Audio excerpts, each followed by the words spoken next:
Dear students, आज हम pseudo order reactions के बारे में पढ़ेंगे, यानी कि छद्म कोटि की अभिक्रियाएं।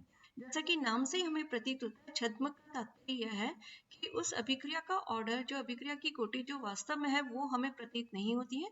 उसके अलावा हमें अन्य कोटि की अभिक्रिया वो प्रतीत होती है, इसीलिए हम इसे स्यूडो ऑर्डर रिएक्शंस कहते हैं। स्यूडो ऑर्डर रिएक्शंस किन कंडीशंस के अंदर बन सकती है?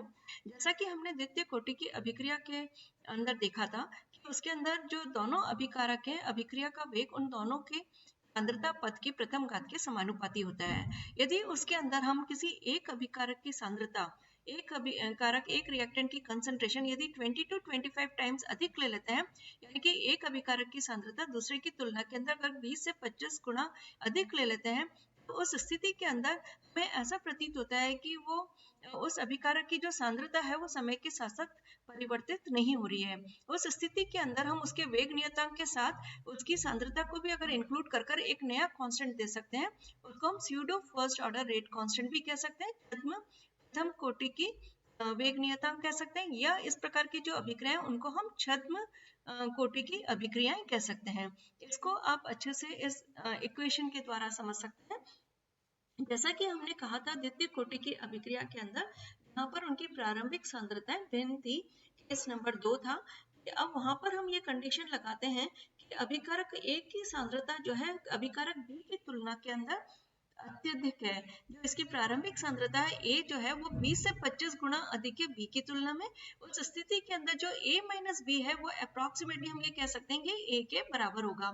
इसी प्रकार जो A माइनस एक्स होगा उसको भी हम ये कह सकते हैं, क्योंकि एक्स मोल जो होंगे वो बहुत ही कम होंगे, तो A की अत्यधिक सांद्रता का मान अत्यधिक होने के कारण A माइनस एक्स को भी हम अप्रोक्सीमेट कर सकते हैं A के। इसी प्रकार दूसरी कंडीशन हमने लगाई थी कि अगर B A की तुलना में अधिक हो। अब यहाँ पर हम लगा रहे हैं कि B जो है वो 20 to 25 टाइम्स A की तुलना में अधिक है, 20 से 25 गुना इसकी प्रारंभिक सांद्रता अधिक है। तो उस स्थिति के अंदर B माइनस A जो है उसको हम अप्रोक्सीमेट कर सकते हैं B से, और जब B से हम अप्रोक्सीमेट करेंगे तो B माइनस जो x है उसको भी हम B के बराबर मान सकते हैं, जैसे कि हम इस फॉर्मूले के द्वारा समझ सकते हैं। द्वितीय कोटि की अभिक्रिया के लिए हमने फॉर्मूला दिया था K is equal to 2.303 divided by T A minus B log of B A minus x divided by A into B minus x. पहले वाले केस के अंदर अब हम एजम्पशन लगा रहे हैं, यहाँ पर A माइनस B जो है, चूंकि A B से 25 गुना अधिक है B की तुलना में, तो A माइनस B जो है वो B के बराबर हो जाएगा लगभग, और A माइनस एक्स जो है वो भी A के बराबर होगा। तो इस फॉर्मूले के अंदर हमने दो चेंजेस किए, एक तो A माइनस B की जगह A लिखा है और इसी प्रकार A माइनस एक्स की जगह हमने A लिखा है।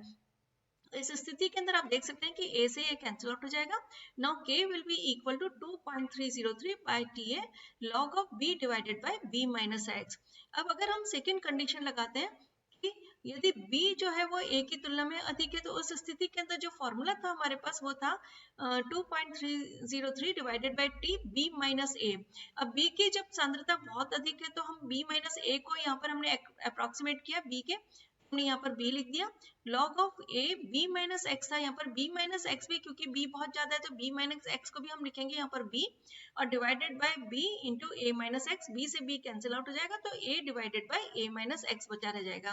तो यहाँ पर हमने इस स्टेप द्वारा डायरेक्ट इसके जैसे कि जैसे दूसरा स्टेप लिख दिया। यहाँ पर हमने A की सांद्रता अत्यधिक ली है, यहाँ पर हमने B की सांद्रता अत्यधिक ली है। इस स्थिति के अंदर अब हमें एक नया कांस्टेंट मिल जाता है पहले वाले टाइप से, कि A को यहाँ पर हम ऊपर ले गए तो K prime is equal to AK is equal to 2.303 divided by T log of B by B minus x. इसी प्रकार से K डबल प्राइम हमने एक नया कांस्टेंट दे दिया इसके द्वारा, यहाँ पर K और B जो है इन दोनों को मल्टीप्लाई कर दिया, 2.303 divided by T log of A divided by A minus x है। यहाँ पर जो K प्राइम और K डबल प्राइम है इनको हमने pseudo first order rate constant कहा है, क्योंकि K जो है यहाँ पर द्वितीय कोटि की अभिक्रिया का वेग नियतांक है, लेकिन ये दोनों जो नियतांक है अब इनको हम बोलेंगे छद्म कोटि की अभिक्रिया के वेग नियतांक। इसका बहुत अच्छा एग्जाम्पल है जैसे परसल्फेट है, यह आयोडाइड के साथ अभिक्रिया कर सल्फेट और आयोडीन बना रहा है। पहले वाले केस के अंदर हमने आयोडाइड की 20 से 25 गुना अधिक कर दी है सांद्रता सल्फेट की तुलना में, और दूसरे वाले केस के अंदर हमने सल्फेट की जो सांद्रता है वो आयोडाइड की तुलना में 20 से 25 गुना अधिक कर दी है। पहली वाली जब हम कंडीशन लगाएंगे तो जैसे कि हमने द्वितीय कोटि की अभिक्रिया के अंदर देखा था, परसल्फेट की जो सांद्रता है उसके भी पद के प्रथम घात के और आयोडाइड की भी सांद्रता पद के प्रथम घात के समानुपाती है अभिक्रिया वेग। तो ये द्वितीय कोटि की अभिक्रिया हो जाएगी। अब यहाँ पर हम कंडीशन 1 लगा रहे हैं जिसके अंदर हमने ये कहा है कि जो परसल्फेट है उसकी तुलना में आयोडाइड की जो सांद्रता है वो लगभग 20 से 25 गुना अधिक है। उस स्थिति के अंदर हमें ऐसा प्रतीत होगा कि अभिक्रिया का जो वेग है वो आयोडाइड की सांद्रता के ऊपर निर्भर नहीं कर रहा है और केवल परसल्फेट की सांद्रता पर ही निर्भर कर रहा है। इस प्रकार जो द्वितीय कोटि की अभिक्रिया थी हमें ऐसा प्रतीत होगा कि वो प्रथम कोटि की अभिक्रिया है। और इसी प्रकार अगर हम परसल्फेट को 20 से 25 गुना अधिक कर देते हैं आयोडाइड की तुलना में, तो उस स्थिति के अंदर हमें ऐसा लगेगा कि परसल्फेट की सांद्रता पर निर्भर नहीं कर रहा है इसका वेग और सिर्फ आयोडाइड की सांद्रता पर ही निर्भर कर रहा है। इस प्रकार इस कंडीशन के अंदर भी हम कहेंगे कि ये स्यूडो फर्स्ट ऑर्डर रिएक्शन है और ये जो कांस्टेंट है इनको हम pseudo first order rate constants कहेंगे। इसी प्रकार एक बहुत इंपॉर्टेंट एग्जांपल है hydrolysis of ester in acidic medium. Ester का जब हम जल अपघटन कराते हैं अम्लीय माध्यम के अंदर, तो ये एस्टर का हमने एक एग्जांपल लिया है। इसका हम जल अपघटन करा रहे हैं, एसिडिक मीडियम के अंदर हाइड्रोजन आयन उपस्थित है, तो 1 मोल एसिड का बनेगा और 1 मोल जो है इथेनॉल का बनेगा।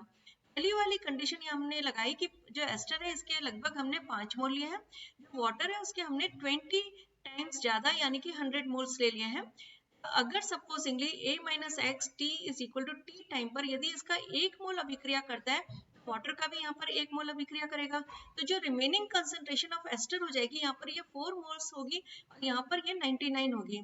इस प्रकार हम देख सकते हैं कि 100 और 99 में कन्वेंशनल टेक्निक से उनके द्वारा सांद्रता का मापन किया जाता है। ऐसी तकनीक उनके द्वारा 100 और 99 में डिफरेंशिएट करना संभव नहीं है कि 5 और 4 में हम डिफरेंशिएशन बहुत आसानी से कर सकते हैं। इस स्थिति के अंदर जो अभिक्रिया वेग रेट ऑफ द रिएक्शन अगर हम देखेंगे तो K मल्टीप्लाई बाय एस्टर का एक मॉलिक्यूल, वाटर का एक मॉलिक्यूल और एक मॉलिक्यूल यहाँ 1 मोल जो है हाइड्रोजन आयन का लगेगा। लेकिन और हमें ऐसा लगेगा कि तृतीय कोटि की अभिक्रिया है, वाकई में ये ऐसी ही होनी चाहिए। लेकिन यहाँ पर जो हाइड्रोजन आयन है वो एक कैटलिस्ट का कार्य करते हैं, यानी कि अभिक्रिया के पूर्व और अभिक्रिया के पश्चात इसकी जो सांद्रता है लगभग स्थिर रहती है। तो इस स्थिति के अंदर हम ये मान सकते हैं कि हाइड्रोजन आयन की कंसंट्रेशन फिक्स है। लेकिन हमने यहाँ पर वाटर एज सॉल्वेंट भी लिया है और एज रिएक्टेंट भी लिया है। आपको मालूम है जब भी हम सॉल्यूशन बनाते हैं सॉल्यूट की तुलना में विलय की तुलना में विलायक की सांद्रता अत्यधिक होती है, तो यहाँ पर भी हमने वाटर की सांद्रता अत्यधिक ली है।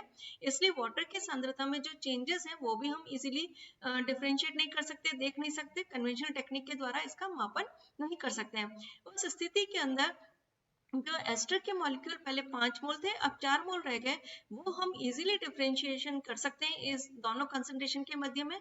हमें ऐसा लगेगा कि जो अभिक्रिया वेग है वो सिर्फ एस्टर की सांद्रता के ऊपर निर्भर कर रहा है, क्योंकि वाकई में ये तृतीय कोटि की अभिक्रिया है। तो अब एक हम नया कांस्टेंट दे देते हैं K प्राइम, इसको हम बोलते हैं pseudo first order rate constant, यानी कि छद्म प्रथम कोटि की अभिक्रिया का वेग नियतांक। और इसकी जो वैल्यू है वो बराबर होगी K मल्टीप्लाई बाय वाटर की concentration multiply by hydrogen ion concentration. इसके बाद जो नेक्स्ट कंडीशन है वो कैटलिस्ट के प्रेजेंस में अगर कोई अभिक्रिया होती है तो उस स्थिति के अंदर यदि हम कैटलिस्ट की सांद्रता को परिवर्तित कर देते हैं तो भी इसमें जो वेग नियतांक है वो बदल जाएगा। जैसे कि हम यहाँ पर देख सकते हैं अगर हम परसल्फेट जो है इसकी अगर रिएक्शन करवाते हैं, ऑक्सीडेशन करवाते हैं, अगर सिल्वर आयन वहां पर कैटलिस्ट का कार्य करता है, इसके अंदर जैसे हमने सिल्वर आयन लिया और परसल्फेट लिया, इन दोनों की यहाँ पर हमने सांद्रता पद के अंदर दोनों की एक एक घात लगा दी है। हम जानते हैं कि यहाँ पर जो सिल्वर आयन है वो कैटलिस्ट का ये उत्प्रेरक का कार्य करेगा। उत्प्रेरक की जैसा कि हमने पूर्व में भी कहा था कि उत्प्रेरक की सांद्रता के अंदर कोई परिवर्तन नहीं आता, जो रेट है वो सिर्फ परसल्फेट की सांद्रता के ऊपर निर्भर करेगी, क्योंकि वाकई में ये द्वितीय कोटि की अभिक्रिया है। यहाँ पर जो K1 है इसको हम pseudo first order rate constant कह सकते हैं, इसकी value K multiply by silver ion होगी। दूसरे केस के अंदर जैसे कि हमने यहाँ पर सांद्रता को चेंज कर दिया, अब Ag की जगह Ag पॉजिटिव की जगह हमने Ag पॉजिटिव 1 ले लिया। जैसे ही हमने सांद्रता परिवर्तित की K2 का मान बदल जाएगा, क्योंकि इसके रेट कांस्टेंट के साथ हम मल्टीप्लाई कर रहे हैं कैटलिस्ट की कंसंट्रेशन को, और यहाँ पर क्योंकि हमने सांद्रता परिवर्तित कर दी है इसलिए K1 और K2 दोनों जो है डिफरेंट होंगे। तीसरा इसका हम एग्जांपल देख सकते हैं, जैसे शुगर है, अगर शुगर का हम हाइड्रोलिसिस करते हैं एसिडिक मीडिया में, ये वाकई में तृतीय कोटि की अभिक्रिया है, किंतु यहाँ पर वाटर एज सॉल्वेंट भी वर्क कर रहा है, hydrogen and as catalyst work कर रहे हैं, इसलिए हम एक नया कांस्टेंट यहाँ पर दे देते हैं, pseudo first order rate constant, that is k prime multiply by s। हमें ऐसा लगेगा कि तृतीय कोटि की अभिक्रिया जो है ये प्रथम कोटि की अभिक्रिया है, यानी कि फर्स्ट ऑर्डर रिएक्शन की जैसी प्रतीत होगी, इसीलिए हम इसको स्यूडो फर्स्ट ऑर्डर रिएक्शन कहते हैं।